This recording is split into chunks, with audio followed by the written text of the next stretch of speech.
할렐루야! 오늘은 세종을, 내일은 대한민국과 온 땅에 전도와 선교의 사명을 감당하는 세종순복음 드림교회입니다. 하나님의 사랑과 은혜가 치유와 응답이 있는 성령 충만한 교회입니다. 구독과 중보기도로 드림가족이 되어보세요. 오늘도 주 안에서 참 좋은 날입니다. 오늘 저는 여러분과 함께 징계라는 제목으로 은혜를 나누겠습니다. 오늘날 우리가 자녀들을 교육할 때 대개 출세와 성공을 삶의 목표로 삼는 사람들이 많습니다. 훌륭한 인성과 인격을 가진 사람으로 성장시키겠다는 목표는 사라진 지 이미 오래됩니다. 하나님이 자녀를 가르치시는 목표는 장차 천국에 가서 모자람이 없는 천국 시민이 되기를 원하셔서 세상에서 부지런히 교육시키는 것입니다. 그러기 위해서는 말씀과 성령님의 은혜뿐만 아니라 꾸지점과 징계를 아끼지 않으신 것입니다. 이 세상의 성공과 복은 일시적인 것이고 전국적으로는 다 없어질 것입니다. 그렇기 때문에 하나님은 일관되게 우리의 삶의 목표가 천국에 합당한 인생이 되도록 교육하시는 것입니다. 2003년 말 오스트리아의 빈 의대에서는 50개국 국민의 IQ를 비교한 후 한국이 2위라는 연구 결과를 발표한 적이 있습니다. 또한 경제협력개발기구 OECD에서 실시한 학업 성취도 국제 비교에서 한국의 고등학교 1학년생들이 선진국 40국 가운데 1위를 차지하여 한국 학생들의 실력이 세계 최상임을 입증했습니다. 게다가 한국의 교육열은 단연코 세계 1위입니다. 그런데 한국은 세계적인 위인을 배출하는데 좋은 실적을 내지 못하고 있습니다. 고등학교까지 수재였던 학생들이 대학에 가면 둔재가 되는 한국의 교육 현실인 것입니다. 왜 이런 현상이 나타나는 것입니까? 우리의 교육 현실은 훌륭한 인성과 인격을 가진 사람으로 성장시키기보다는 세상에서 출세하고 성공하는 것을 목표로 지식 위주의 교육이 이루어지고 있기 때문인 것입니다. 그러므로 우리 자녀들은 교육을 많이 받고 머리가 좋으나 장기적인 인생의 목표를 세우지 못하고 오히려 행실 없는 윤리와 도덕 부재의 사람으로 자리하고 있는 것입니다. 우리 이웃 나라 보십시오. 경제 대국입니다. 굉장히 강력한 나라인 것입니다. 오늘날 세계 원조에도 미국 뒤따라 가장 많은 원조를 하고 있습니다. 그러나 일본이 세계에서 멸시와 천대를 받고 존경을 받지 못하는 것은 윤리가 없고 도덕이 없는 나라가 되었기 때문인 것입니다. 2차 세계대전 이후로 징용과 징병과 또한 많은 악행을 한 것을 진실로 회개하고 보상하고 돌이키는 그러한 행위가 따르지 않았기 때문에 도덕성이 없고 윤리성이 없으므로 존경을 받지 못하고 세계적인 인도를 할 수 있는 나라가 되지 못하는 것을 우리가 알아야 되는 것입니다. 한 사람이 기독교에 대해 불평을 늘어놓았었습니다.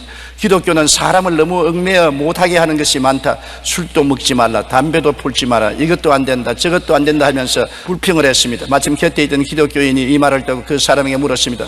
당신은 1천만 원짜리 피아노를 요리하는 요리대로 사용하면 어떻게 하겠습니까?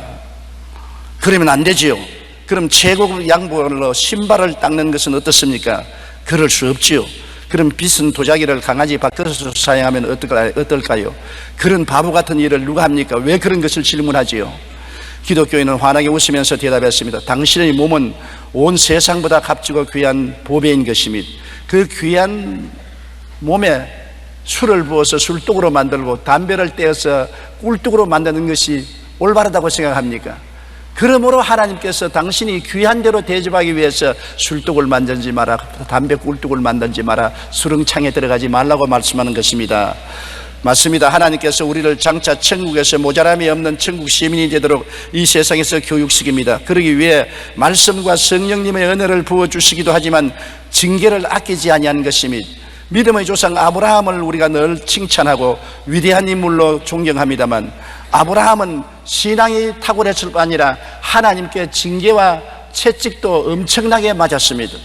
믿음으로 고향 갈대아 우르를 떠나 가나안으로 향했으나 불순종하고 불신앙한 일이 함께 섞였으니까 하나님이 그대로 두지 않았었습니다. 창세기 12장 1절로 2절에 야훼께서 아브라함에게 이르시되 너는 너희 고향과 친척과 아비의 집을 떠나 내가 네게 보여줄 땅으로 가라. 내가 너로 큰 민족을 이루고 네게 복을 주어 내 이름을 창대케 하리니 너는 복이 될지라. 75살에 하나님께서는 아브라함에게 고향 산천을 떠나라 했었습니다. 내 전토 친척도 떠나고 아비 집도 떠나고 혈혈단신으로 아내 사례만 데리고 출발하는 것입니다. 그런데 그는 하란에서 모은 재산을 다 수레에 싣고 수많은 종들을 거느리고 아비 집인 조카를 거느리고 가나안 땅 향해서 출발했습니다. 나는 당당하게 하나님이 떠나라 해서 순종하고 떠났습니다 말을 했지만은 그 순종은 불순한 순종이요 진실한 순종이 되지 못했던 것입니다. 그는 가나안 땅에서 모은 재산을 다 수레에 실었습니다. 종들도 다 거느렸습니다. 조카도 데렸었습니다. 땅도 버리지 않고 전토도 버리지 않고 친척도 아베직도 버리지 않고 다 가지고 떠났습니다. 그가 가나안 땅에 들어오자 하나님께서 엄청난 기근을 가나안 땅에 주었습니다. 운물이 다 마르고 풀이 다 마르고 데리고 온 짐승들은 다 배고파 굶어 죽고 종들은 뿔뿔이 헤어지고 친척들도 다 떠나갔습니다. 나중에 가나안 땅에 와서 결국 빈손이 되었습니다. 하나님, 저로 가나안 땅에 가면 큰 민족을 이루고 창대케 하겠다 하셨는데 이럴 수가 있습니까? 어떻게 나를 쳐서 빈손들게 만듭니까? 원망과 탄식이 그 마음속에 가득했습니다. 그래서 그는 살기 위해서 아내를 데리고 조카와 함께 애굽으로 내려간 것입니다. 창세기 12장 10절에 그 땅에 기근이 들었으므로 아브라함이 애굽에 거류하려고 거리로 내려갔으니 이는 그 땅에 기근이 심하였더라. 오히려 기근을 당했으면 회개하고 통회하고 자복하고 하나님 앞에 무릎을 꿇고 그 자리에 기다렸으면 될 것인데 하나님은 가나안 땅으로 가라고 했지 애굽으로 가라고 하지 않았습니다. 그러나 그는 가나안 땅에서 하나님에 대한 신앙도 잃어버리고 순종도 포기하고 자기 살 길을 인간의 수단과 방법으로 애굽을 택해서 애굽으로 내려간 것입니다. 그 결과 어떻게 되었습니까? 아내가 이쁜 연고로 애굽에 가서 바로 왕의 눈에 들었으므로 아내도 빼앗기고 처참한 생활을 했습니다. 아내를 빼앗기고 그 덕분에 많은 물질을 얻어서 살았지만은 비참하게 말로 다 할 수 없었습니다. 거기에서 아브라함은 크게 회개하고 통회하고 자복했습니다. 정말 깨어졌습니다. 그 결과 하나님께서 그 기도를 들으시고 아내를 돌려주시고 많은 금은 보화를 주시고 짐승을 보상으로 받아서 가나안 땅으로 돌아왔습니다. 그가 가나안 땅으로 들어오고 난 다음에는 그의 인생이 변화되었었습니다. 그는 완전히 하나님 중심으로 살기로 결정한 것입니다. 다시 가나안 땅으로 돌아온 이후에 그는 조카 롯과 땅 분쟁에서 인간적인 탐욕을 버린 것을 볼 수 있습니다. 조카 롯도 많은 짐승을 거느리고 자기도 짐승을 거느리니 좁은 땅에 우물과 들풀로 말미암아 싸움이 붙었습니다. 목장들의 싸움이 삼촌과 조카 간의 싸움이 된 것입니다. 그때 아브라함은 모든 것을 하나님께 의지하고 자기 중심으로 생각하지 않았습니다. 창세기 13장 8절로 9절에 아브라함이 롯에게 이르되 우리는 한 친족이라 나나 너나 내 목자나 내 목자나 서로 다투게 하지 말자. 내 앞에 온 땅이 있지 아니하냐. 나를 떠나가라. 내가 좌하면 나는 우하고 내가 우하면 나는 좌하리라. 당연히 삼촌으로서 내가 좋은 땅을 차지할 테니 그 다음 너가 차지하라고 말할 수 있는데도 불구하고 나는 네가 좌하면 내가 우하고 네가 우하면 내가 좌할 테니 네가 먼저 선택하라. 하나님께서 내 친척을 떠나라 했는데 이제야 너와 나와 결별하는 것이 하나님의 뜻이다.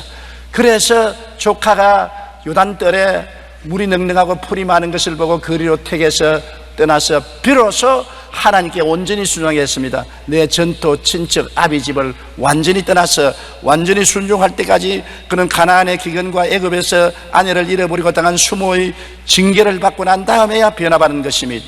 하나님만 온전히 의지하고 하나님을 바라볼 때 비로소 가나안 땅에서 하나님이 복을 주신 것입니다. 창세기 13장 14절로 15절에 롯이 아브라함을 떠난 후에 야훼께서 아브라함에게 이르시되 너는 눈을 들어 너 있는 곳에서 북쪽과 남쪽 그리고 동쪽과 서쪽을 바라보라.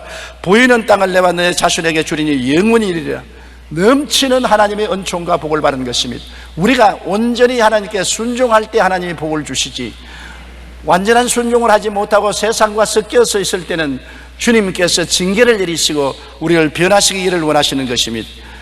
세상에서 가장 아름다운 소리를 내는 바이올린으로 알려진 것이 스트라디바리가 10대부터 93세가 될 때까지 많은 것으로 1100대밖에 없습니다. 그가 바이올린을 만들 때 엄격히 지키는 원칙이 딱 한 가지 있습니다. 바이올린이 아름다운 소리를 내지 않으면 아낌없이 다 부숴버린다는 것입니다. 그런 바이올린에는 절대로 내 이름을 적어 팔지 말라는 것입니다. 고려 청자를 만드는 장인들도 일반인들이 보기에는 아름다우나 그들의 눈에 조그마한 흠이 보이면 도자기를 가차없이 내려쳐 부셨다고 합니다. 이런 장인 정신은 작은 흠집이라도 결코 용납하지 않고 최상의 것을 만들기 위한 것입니다. 믿음의 조상 아브라함은 하나님의 말씀에 순종하여 갈대아 우르를 떠났지만 기근이 들자 자신의 생각대로 애굽으로 내려갔습니다.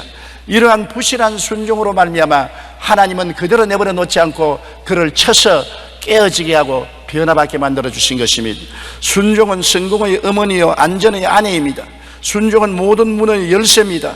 그러므로 하나님께서는 우리를 순종하도록 만들기 위해서 어떠한 수단과 방법도 사용하시는 것입니다.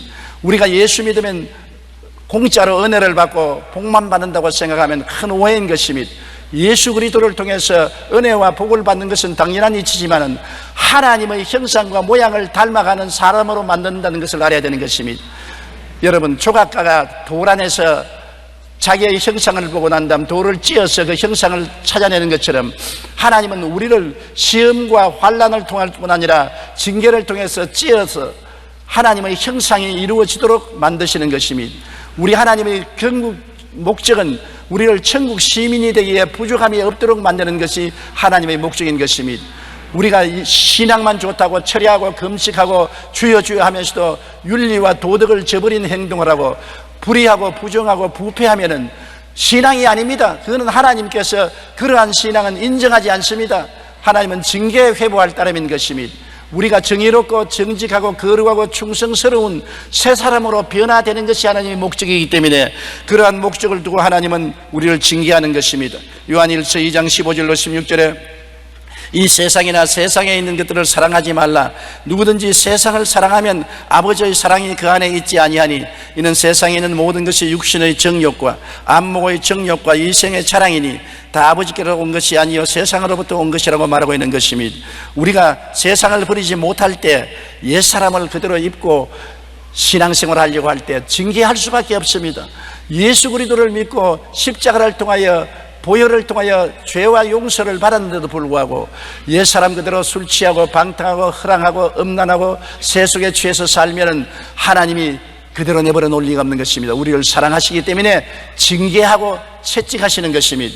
우리가 이 생활에 하나님의 명령이나 뜻을 분명히 알면서도 불순종할 때 하나님은 징계하는 것입니다. 요나가 하나님이 니느웨 성에 가서 외쳐 회개하지 않으면 40일 만에 니느웨 성이 망할 것이라고 하라고 하는 분명한 하나님의 뜻과 명령을 알고도 불순종하여 배를 타고 요바에서 다시스로 도망치다가 큰 풍랑을 만나서 나중에는 물에 빠져 물고기 뱃속에 들어가서 3주야를 고난한 당한 것을 우리가 잘 기억하고 있는 것입니다. 불순종할 때 하나님이 우리를 징계하시는 것입니다. 이사야 1장 2절로 5절에 야훼께서 말씀하시기를 내가 자식을 양육하였거늘 그들이 나를 거역하였도다. 소는 그 임자를 알고 나귀는 그 주인의 구유를 알건만은 이스라엘은 알지 못하고 나의 백성은 깨닫지 못하는도다 하셨도다. 슬프다 범죄한 나라요 허물진 백성이요 행악의 종자요 행위가 부패한 자식이로다. 그들이 야훼를 버리며 이스라엘의 거룩하신 일을 마늘이 여겨 멀리하고 물러갔도다. 너희가 어찌하여 매를 더 맞으려고 패역을 거듭하느냐고 말씀한 것입니다. 하나님이 패역하고 거역하는 사람을 매를 때리겠다고 성경은 말하고 있는 것입니다. 그뿐 아닙니다. 우리가 게으르고 열심을 버렸을 때, 첫사랑을 버렸을 때, 새 사람으로 살려고 노력하지 않을 때 하나님은 채찍을 때려서 다시 정신을 차리고 마음을 가다듬게 만들어주는 것입니다. 잠언 13장 24절에 매를 아끼는 자는 그의 자식을 미워함이라 자식을 사랑하는 자는 근실히 징계하느니라. 자식을 사랑하면 근실히 채찍을 때리고 징계를 하는 것입니다. 오늘날 우리는 자식을 사랑한다고 하면서 자식이 원하는 대로 내버려 두는 것입니다. 먹고 싶은 것 다 먹고 장크푸드를 먹어 몸이 이렇게 뚱뚱하게 만들고 시간 늦게 텔레비 보고 게임하고 나쁜 친구들하고 사귀어도 부모들이 징계하지 않습니다. 그러므로 점점 폭력 사회로 변화되어 가고 있는 것입니다. 사랑은 근실하게 잘했을 때는 칭찬하고 못했을 때는 징계해야 참 사랑이 되는 것입니다. 징계의 채찍을 아끼는 자는 자녀의 영혼을 잃어버리고 마는 것입니다.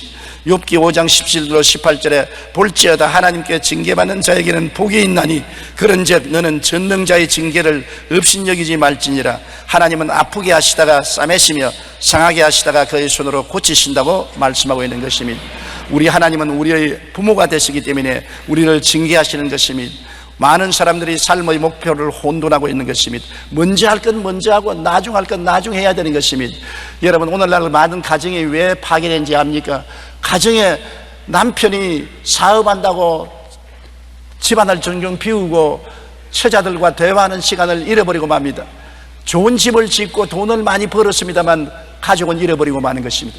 혼돈된 것입니다. 아내가 남편을 먼저 섬기지 아니하고 친구들과 사귀고 놀러다니고 운동하러 다닌다고 바빠서 남편 밥상도 잘 차리지 아니하고 남편의 출입도 잘 돌보지 못하면 선우를 바뀐 것입니다. 먼저 할 건 먼저 하고 나중 할 건 나중 해야 되는 것입니다. 우리 예수 믿는 사람도 먼저 그 나라와 그 일을 구해야 되는 것입니다. 그리하면 이 모든 것을 너에게 더하여 주시겠다는 것입니다. 하나님과 그리스도를 섬기는 것을 나중으로 하고 내 육신의 정욕, 안목의 정욕, 이생의 자랑을 먼저 취하면 하나님이 소외되고 버림받지 않겠습니까? 그런데 하나님이 그런 자식들을 사랑하고 품에 품고 복을 주시겠습니까? 징계를 하는 것은 마땅한 일인 것입니다. 히브리서 12장 7절로 8절에 하나님이 아들과 같이 너희를 대우하시나니 어찌 아버지가 징계하지 않은 아들이 있으리요? 징계는 다 받는 것이 오늘 너희에게 없으면 사생자요 친아들이 아니라 나는 마음대로 살아도 하나님이 꾸짖지 아니하신다. 나는 허랑하고 방탕하고 술 취하고 음란해도 교회 나오면 할렐루야 은혜만 주시니 감사하지 않느냐? 왜 너는 그렇게 얻어맞고 신앙고랑 하느냐? 잘못된 생각인 것입니다. 그는 종교는 가졌지만은 하나님의 자녀가 되지 않았기 때문에 하나님이 관심 가지지 않습니다. 남의 자식이 길 앞에서 흙탕물에 뒹군다고 간섭합니까? 누가 길렀는지 잘못 길렀다고 혀만 찰 뿐이지 내버려두고 갑니다. 그러나 지 자식이 옷 입은 대로 흙탕물에 뒹굴면 어떻게 하겠습니까? 끌어내 엉덩장을 때리고 꾸짖고 집에 데려와서 씻길 것 아니겠습니까? 하나님이 징계하지 않는다고 자랑하지 마십시오. 징계를 받지 않으면 사생자인 것입니다. 거듭나지 않았습니다. 예수를 믿고 참으로 성령으로 거듭난 사람은 하나님이 반드시 채찍을 들어 때리는 것입니다. 때릴 때 여러분 간지러라고 때리는 것은 아닙니다. 아프라고 때리는 것입니다. 하나님의 징계는 아픕니다. 뼛속까지 썰입니다. 고통의 눈물을 흘리도록 때리는 것입니다. 그래야 깨닫게 되고 회개하게 되는 것입니다. 징계를 당할 때 여러분 편안하게 징계당하기를 원하시는 안 되는 것입니다. 우리는 징계를 받을 때 어떠한 태도를 가져야 될까요? 진실하게 징계를 받고 회개해야 하는 것입니다. 하나님이 때리면 회개해야 되는 것입니다. 자꾸 도망치면 점점 더 얻어맞는 것입니다. 저는 어릴 때 잘못하면 어머님이 부죽갱이로 저를 때렸는데 여러 번 맞다가 보니까 점점 체험으로 지혜가 생겼어요. 도망을 치니까 부죽갱이 끝에 맞으니까 몹시 아프더라고요. 때릴 때 어머니를 안고 뒹구니까 부죽갱이 안으로 맞으니까 아픈 척 하지만 실제로 안 아파요.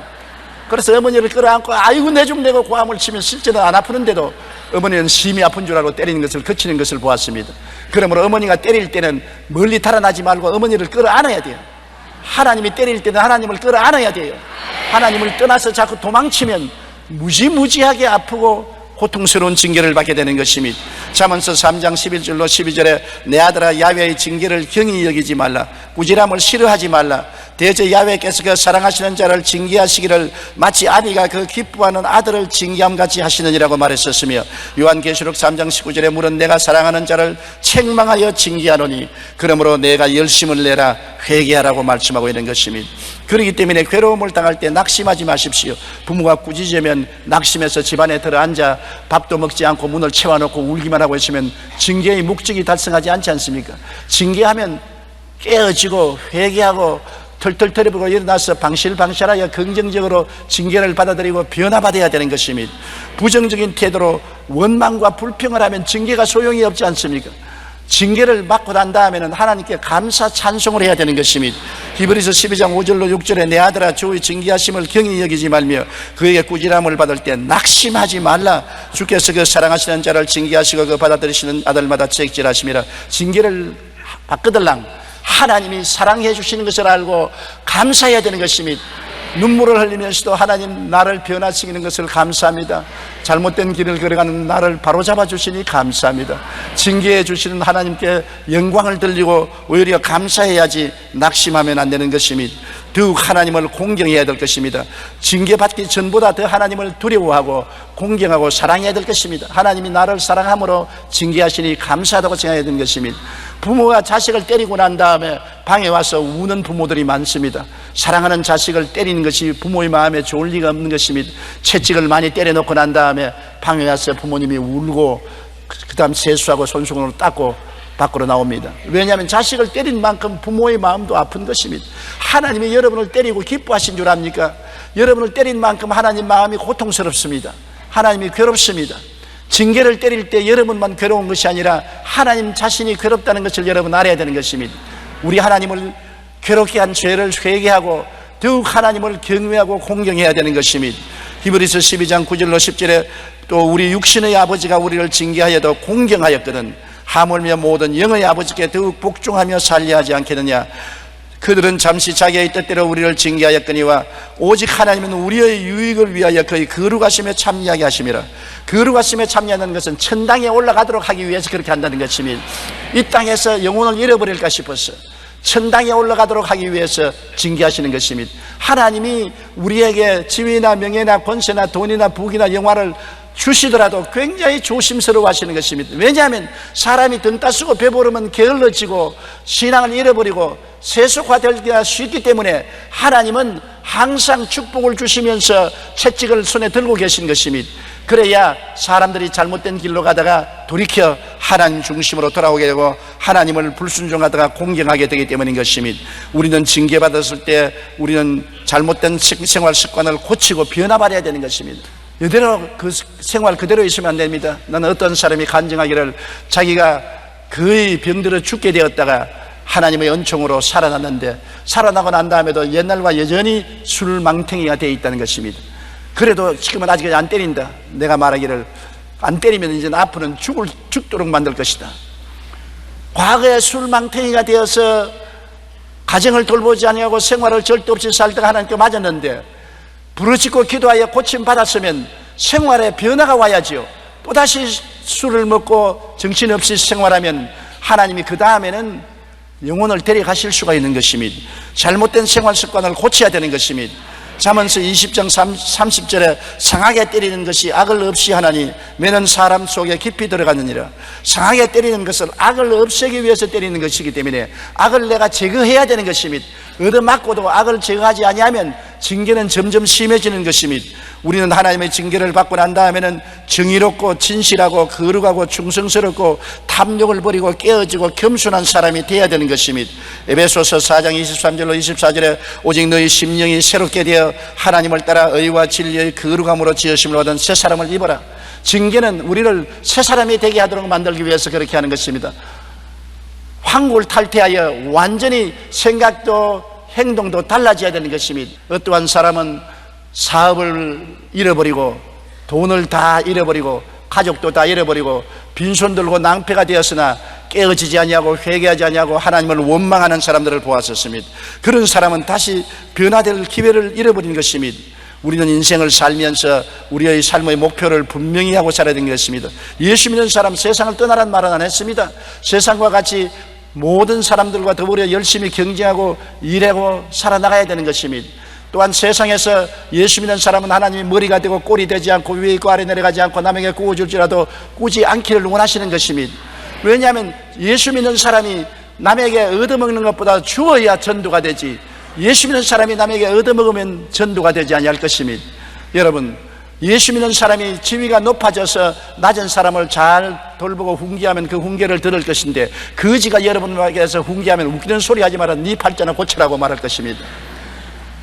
높은 사람이 와서 우리 발을 씻으면 우리가 감동을 하는데 거지가 와서 발을 씻어주겠다면 거부하고 감동하지 않습니다. 예수 믿는 사람이 높은 사람이 되어서 이웃 사람을 돌봐주면 감화와 감동을 줄 수가 있고 그리스도의 복음이 전파될 수 있습니다.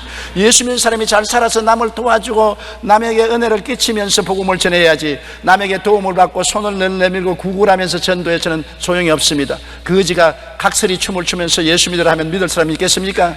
작년에 왔던 각설이 올해도 안 죽고 왔네 하고 징계하면서 예수 믿으시오 하면 사람들이 뭐라고 할 것입니까? 미쳤다고 할 것이 아니겠습니까? 여러분, 그러므로 우리는 주님 안에서 축복받기를 하나님이 원하시는 것입니다. 그러나 축복을 받되 삶의 목표를 바꾸지 말라는 것입니다. 하나님 나라와 그 의를 먼저 구하는 목표를 분명히 하고 이 땅에서 축복을 누리라는 것입니다. 그 나라와 그 의를 먼저 구할 때 하나님 모든 것을 더하여 주시지요. 모든 것을 더하는 것에 목표를 두고 하나님을 섬기는 것을 차후로 미루면 안 되는 것입니다. 목표를 분명히 한 인생을 살아야 되는 것입니다. 히브리서 12장 11절로 13절에 무릇 징계가 당시에는 즐거워 보이지 않고 슬퍼 보이나 후에 그로 말미암아 연단받은 자들은 의와 평강의 열매를 맺느니라.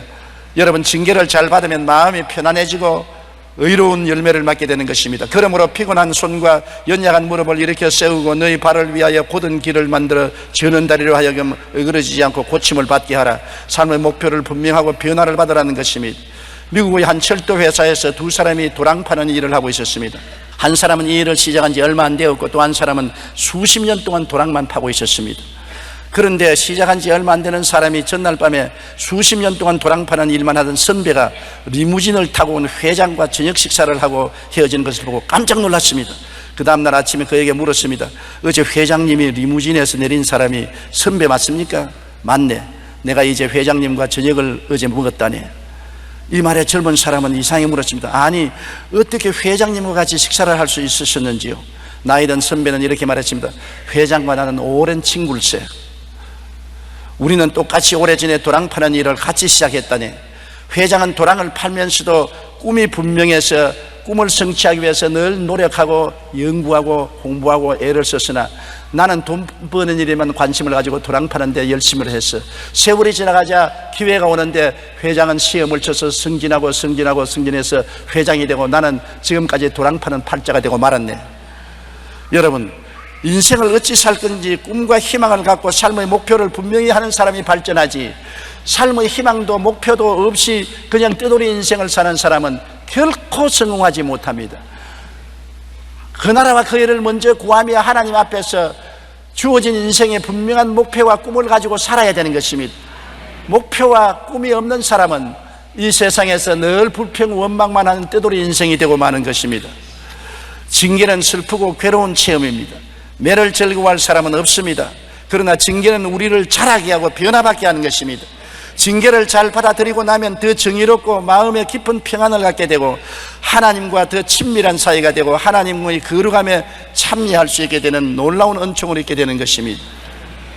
세상에서 가장 아름다운 향수는 발칸 산맥의 장미에서 나오는 향수라고 합니다. 그 가운데도 가장 춥고 어두운 자정에서 새벽 2시 사이에 딴 장미에서 최고급 향수가 생산되는 것입니다. 그 이유는 장미가 바로 그런 환경 속에서 가장 강한 생명력을 발산하면서 가장 향기로운 향을 뿜어내기 때문인 것입니다. 징계는 슬프고 괴로운 체험입니다. 그러나 징계를 잘 받아들이고 나면 우리는 하나님과 친밀한 사이가 되고 하나님의 거룩함에 참여하게 되고 아름다운 하늘나라 시민이 될 수가 있는 것입니다. 그러므로 우리 인생에 징계가 없다고 자랑하지 마십시오. 크고 적은 징계가 오더는 항상 감사하고 깨어지고 회개하고 변화를 받아 하나님이 기뻐하시고 선하신 일을 따라 사는 여러분 되시기를 주님 이름으로 축원합니다. 사랑하신 우리 아버지 하나님, 우리가 이 세상에 사는 동안에 예수를 믿고 하나님의 은혜를 받을 뿐 아니라 많은 징계와 채찍도 받습니다. 징계는 슬프고 괴로운 체험입니다. 매를 즐거워할 사람이 누가 있겠습니까? 그러나 징계를 받아야 우리가 자라고 징계를 받아야 회개하고 깨어지고 변화받게 되는 것을 알고 있습니다. 징계를 겸손하게 잘 받아들이고 우리는 더 회개하여 정의로운 사람이 되고 깊은 평안을 얻게 되게 도와주시옵소서.